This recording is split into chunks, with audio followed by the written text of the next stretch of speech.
जय हिंद। देखिए आज हम समझेंगे ट्रांसपोर्ट का साधन, यातायात का साधन।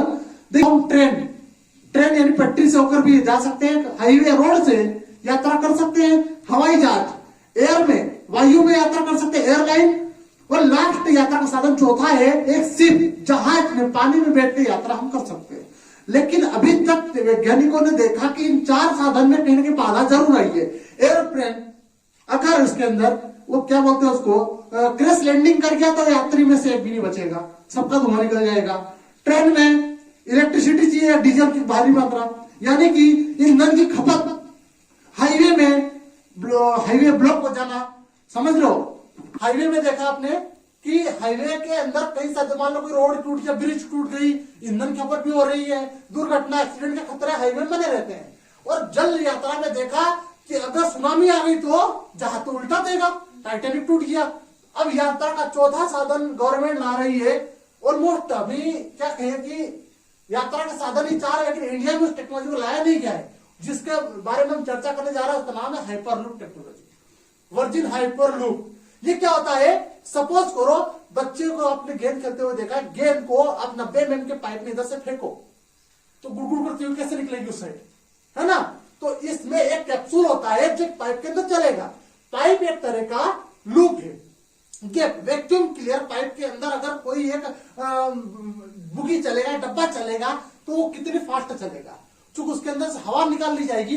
अब इस चलने के मैकेनिज्म को हम आगे समझेंगे डिटेल में, पर यात्रा का एक चौथा, पांचवा रूट ही है। ना तो इसमें हाईवे की जरूरत है, ना इसमें जल की, ना इसमें हवा की, ना इसमें रोड की, किसी भी रूट की जरूरत नहीं है। ये अपने आप में नया रूट है, हाइपरलूप। नली के अंदर यात्रा, समझ रहे हो, बहुत बड़े पाइप रहेगा, अभी छोटा मोटा नहीं रहेगा, उसके अंदर माल ट्रक गुजर जाएगा, इतना मोटा रहेगा वो। अब हाइपरलूप को आगे और समझे डिटेल में। इससे पहले आपने ये जान लिया कि इसको क्यों लाया जा रहा है। हमने देखा कि अधिकतर खतरे दो चीजों से होते हैं हमें, ये सभी यातायात के साधन में दो खतरे आपने देखा। वाहन अगर रोड पे चलो तो उसके टायर के नीचे फ्रिक्शन, देखो जरा फ्रिक्शन, वाहन के टायर में घर्षण, घर्षण से टायर घिसेगा, टायर ब्लास्ट होगा, गाड़ी उलट जाएगी, यात्री बैठे, खेल खत्म उनका। अब देखो दूसरा फ्रिक्शन, ये दीदी जा रही है लाल दुपट्टा, येलो दुपट्टा उड़ा रही है, हवा, एयर प्रेशर। एयर प्रेशर का मतलब ये देखो, अभी गाड़ी में ऐसा दुपट्टा उड़ा रही है, अचानक हवा ज्यादा आई, गाड़ी में से इनका पीछे पीछे उड़ गई तो इनका पीछे पता नहीं क्या होगा। अगर इनकी गाड़ी दो घर्षण, आधी चलने लग गई तो गाड़ी उल्टा ही देगी, ऑटो रिक्शा तो बेटी बच जाएगी उसकी, तो यात्री कितने ऑटो से फर्क नहीं पड़ता। तो यात्रा में दो चीज बाधा बनती है, एक तो घर्षण फ्रिक्शन, और एक एयर की वजह से गाड़ी में दबाव पड़ता है, ईंधन ज्यादा खाएगी, डीजल पेट्रोल ज्यादा पिएगी। आपने जाना दो वजह से ये चारों साधन ब्लॉक हो रहे। हवा, आपने देखो जल में अगर हमारा शिप जा रहा है यात्रियों को बिठा के बंदरगाह से, अब उसमें जो तूफान आया अंदर बीच समंदर के बीचों बीच, हमारा शिप तो रूट उड़ा गया, हवा की वजह से डूबा ना वो। तो यातायात के साधन में दो चीज कॉमन है, ट्रेन की पटरी के बीच में भी घर्षण होती है, ट्रेन की पटरी खींच जाती है, और डैमेज होने के कारण पटरी से ट्रेन नीचे कूद जाती है। ये लूप इसकी वजह से यातायात के साधन को ब्लॉक किया जा रहा है। और पांचवा साधन गवर्नमेंट लाई नहीं, इंडिया में तो इसको परमिशन मिल चुकी थी, लेकिन उद्धव ठाकरे की सरकार ने इसको गिरा दिया, प्रोजेक्ट को बंद किया। महाराष्ट्र से पुणे से हाइपरलूप को लगाया जा रहा था। अब उस टेक्नोलॉजी को और आगे समझिएगा, ये वर्क कैसे करता है, हाइपरलूप काम में कैसे करता है। तो आपने देखा कि बहुत बड़े पाइप के अंदर एक कैप्सूल गति करता है, तो कैसे करता है साहब, इसको समझिएगा कि आपने मैग्नेट को, चुंबक के दो पार्ट देखे, एन और एस, तो एन से एस आसानी से चिपक जाता है, लेकिन एस से एस कभी नहीं चिपकता, और ना एन से एन चिपकता, ना एस से एस चिपकता। लेकिन अपोजिट ध्रुव मैग्नेट, साउथ पोल से नॉर्थ पोल चिपक जाता है आसानी से, पास चलाओगे तो इसमें मैग्नेट में क्या हुआ, ये जो कैप्सूल है इसकी बॉडी एक साइड से एन की बना दी, और इस कैप्सूल के इसी साइड का मान लो पाइप है, ये पाइप है, इसके अंदर कैप्सूल गति करेगा इस पाइप के अंदर। तो इस कैप्सूल का इस वाला पार्ट काय का बना दिया, साउथ पोल का, और कैप्सूल की बॉडी जो रहेगी उसकी ये बना दी साउथ की।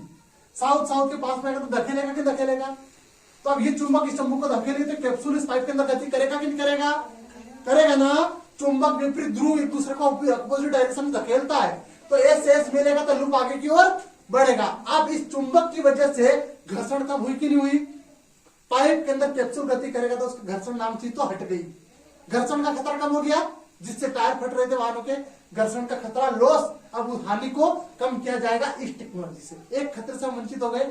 आगे देखो एयर फ्रिक्शन को कैसे कम कर सकते हैं, एयर ब्रेक, एयर हवा के झोंकों है, एयर ब्रेक को कैसे कम किया जा सकता है हाइपरलूप टेक्नोलॉजी में। तो देखिएगा, आपने देखा कि कैप्सूल बड़े बड़े पाइप में चलेगा, तो इन कैप्सूल के जस्ट साइड देखो वैक्यूम पाइप लगा बहुत बड़ा दूर दूर। इस भोंपू से क्या करेंगे, इस नली का सारी हवा बाहर निकाल लेंगे और इस पूरी नली के अंदर बहुत बड़ा पाइप के अंदर, बड़े बड़े पाइपों के अंदर 10% एयर छोड़ देंगे, 90% एयर बाहर निकाल लेंगे। अब हवा है नहीं तो घर्षण किससे होगा, हवा का झोंका, हवा का दबाव के इस कैप्सूल का सामना करेगा नहीं करा, हवा रही का निकाल लेना सब बाहर, वैक्यूम से क्लियर कर दिया। किसको कर दिया, इस पाइप के अंदर वैक्यूम पैदा कर देना, सारी हवा को कहां निकाल लिया, पाइप द्वारा बाहर, मशीन द्वारा निकाल लिया जा सकता है। यहाँ देखो बड़े पाइप से हवा को बाहर निकाल लिया। अब कैप्सूल जहां चलेगा वहां हवा भी नहीं है, घर्षण भी नहीं है, अब दोनों खतरों से बच गया ना कैप्सूल। अब इसमें यात्री आराम से बैठे और ये आगे चल सकता है, एक साथ 15-20 यात्री इसमें यात्रा कर सकते हैं। अब ये पूरा सेफ भी, आगे जाके मोर इसको समझेंगे। एयर ड्रैग को कम कर दिया आपने, अब देखो ये चलेगी तो मशीन चलेगी तो चलेगी कैसे, और इसके अंदर पावर मिलेगी कहां से इसको, उसको समझे आगे। तो देखो हाइपरलूप में एयर ड्रैग और ना ही घर्षण, आपने देखा घर्षण तो इसमें हो नहीं रही है, एयर ड्रैग हवा का दबाव इसमें लग नहीं रहा, चूंकि कैप्सूल आसानी से गति कर पाएगा, चुंबक की वजह से घर्षण नहीं होगा और हवा इसके अंदर रही नहीं, हमने वैक्यूम द्वारा बाहर निकाल ली, तो अब एयर ड्रैग यानी हवा का दबाव भी इसके अंदर नहीं रहा। अब ये कैप्सूल आसानी से नली के अंदर दौड़ पाएगा ना, तो इसके अंदर ना तो दबाव है, ना प्रेशर, ना दुर्घटना होगी, क्योंकि एक ही कैप्सूल गति करेगा एक ही नली के अंदर, बस हो नहीं ना ट्रैफिक का खतरा। अब देखो इस हाइपर लूप के अंदर कैप्सूल गति करता है, यानी एक बहुत बड़ा सील्ड कैप्सूल, एक तरह की तो समझ लो गोले की टाइप का, जिसके अंदर वो पूरी तरह सील रहेगा। इस कैप्सूल सील्ड रहता है, इसके अंदर हवा भरी जाती है। अब आपने बोला नली में से हवा निकाली थी, यात्री सांस कैसे लेंगे, तो नली के अंदर जो कैप्सूल गति करता है गोल मटोल, ये तो पूरा सील्ड है ना, तो यात्री को बिठाया और जब इसको स्टार्ट करते हैं ना, इसके अंदर बात है, यहाँ पे हवा डाल दी जाती है गेट के अंदर से, ये यात्रियों को हवा मिलने के लिए इसके अंदर तो हवा है इस कैप्सूल के अंदर, पर ये कैप्सूल जिस नली में गति करेगा उस नली में हवा नहीं है, लेकिन 10% छोड़ी गई। उसका कारण आगे समझोगे, क्योंकि ब्रेकिंग सिस्टम अभी इसमें है नहीं। रोड पे चले तो ब्रेक लगी तो टायर किसे रुकी जाएगा, ट्रेन पे चले तो पटरी ब्रेक लगी तो इसमें ब्रेक लगाएंगे तो लगाएंगे कैसे, कुछ अपोजिट होना चाहिए, प्रेशर लगाने का जिसपे ब्रेक लग जाए आसानी से, तो उसको समझो। अब इसमें क्या करते हैं, आगे जेट इंजन की मोटर लगा, जो आगे से हवा खींचता है पीछे फेंकता है, तो जैसे ये मोटर घूमेगी, जेट मोटर, जेट फैन, तो इस नली के अंदर जो 10% हवा है उसको आगे से खींच के पीछे को धकेलेगा, तब तक कैप्सूल गति करेगा, और कुछ सपोर्ट चुंबक का, कुछ सपोर्ट पंखे का, अब तक कैप्सूल गति कर लेगा। 200 किलोमीटर प्रति घंटे की रफ्तार से कैप्सूल इस नली के अंदर दौड़ेगा, चुंबक आगे की ओर धकेलेगी, घर्षण है नहीं, हवा का दबाव है नहीं, पंखा आगे से हवा खींच रहा है, पीछे की ओर निकाल रहा है, आगे बढ़ रहा है, बात समझ आ रही ना। अब देखो इसको रोकना है तो कैसे रोकेंगे, क्योंकि ये तो साला नली से सटक कर चल ही नहीं रहा, नली के बीच चल रहा है, इसको रोकने वाली चीज तो है नहीं। रोड होगा तो घिसा के रुक जाता, टायर वायर वगैरह, पटरी पे ट्रेन का भैया रुक जाता, लेकिन अब इस पे कैसे रोके, तो इस पंखे को उल्टे डायरेक्शन में घुमा देते हैं, तो जो अभी हवा पीछे छोड़ रहा था अभी आगे छोड़ेगा, तो ये आगे की जगह हवा छोड़ेगा, तो सोचो मैं आगे को चढ़ू और मेरे को पीछे से धक्का दे गाड़ी, तो मैं आगे बढ़ूंगा, लेकिन अगर सोचो आगे से हवा मेरे को दबा दे इधर, तो मैं रुकूंगा कि नहीं रुकूंगा।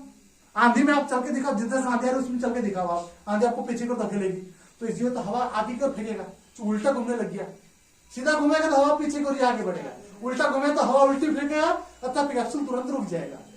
अब साली प्रॉब्लम ये आई कि इस पंखे में चलाने के लिए पावर कहां से मिलेगी, पेट्रोल डीजल से चले नहीं है, तो आपने नली के ऊपर देखो सोलर पैनल लगाए, तड़के से चार्जिंग होंगे, इसके अंदर की बैटरी धूप से चार्ज होंगे, इसके अंदर की बैटरी चार्ज कर देगा, नाइट में बैटरी चलाएगी, दिन में धूप चलाएगी, किसको, इस कैप्सूल को।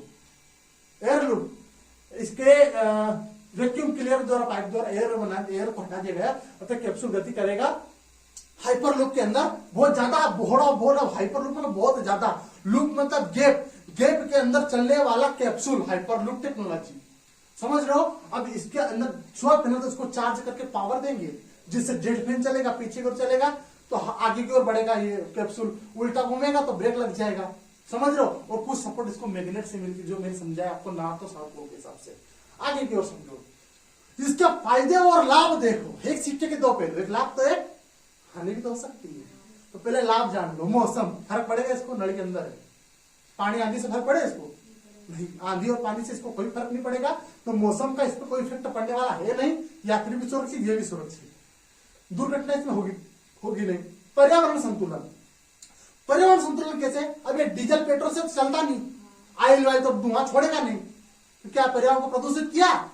नहीं किया ना, एक फायदा। दूसरा फायदा लो मेंटेनेंस। अब देखो घर्षण होगी तो टायर घिसता तो मेंटेनेंस की जरूरत पड़ती है, समझ रहे हो? सामने से आंधी चल रही, गाड़ी चल रही, शीशा सब फूट जाएगा तो मेंटेनेंस मतलब खर्चा उसको रिपेयरिंग करवाने का। इसमें मेंटेनेंस की क्या जरूरत पड़ी आपको? मैग्नेट से चल रहा है, कोई ऑयल पुर्जा बेरिंग लग गया कहीं आपका? कुछ भी नहीं लगे, डायरेक्ट चलेगा, वो भी मैग्नेटिक फोर्स की वजह से। आगे देखो जीव सुरक्षा। एक बात बताओ, इस नली के अंदर क्या कोई हाथी आएगा तो कुचल देगा? कि हम लोग कबड्डी खेलते खेलते इसके हाइपरलूप की नली के अंदर घुस जाएंगे तो कुचल के निकल जाएगा? जो भी सील्ड है ना मामला, आप सील्ड है तो ना तो इसके सामने कोई जीव आएगा, ना जंतु, ना छोटे बच्चे आएंगे, तो दुर्घटना के चांस, एक्सीडेंट के चांस जीरो। एक्सीडेंट इसके अंदर होगा ही नहीं पहली बात तो, क्योंकि एक टाइम पे एक ही कैप्सूल गति करेगा। बात समझ ना? अब देखो अगला फायदा, कम किराया। अब चूंकि ना तो इसके अंदर ईंधन लगा, ना मेंटेनेंस का खर्चा आया, अब खर्चा ही नहीं आया तो ये हमसे क्यों ज्यादा वसूलेगा? ये हमसे किराया कम लेगा। अगर ये मुंबई से दिल्ली तक लगा दिया जाए तो आप कोई समझो कि 150-200 रुपये में दिल्ली पहुंचा देगा, बजट रेंज के अंदर, वो भी सेफ्टी, फुल सेफ्टी के साथ में, आसानी से। समझ रहे हो?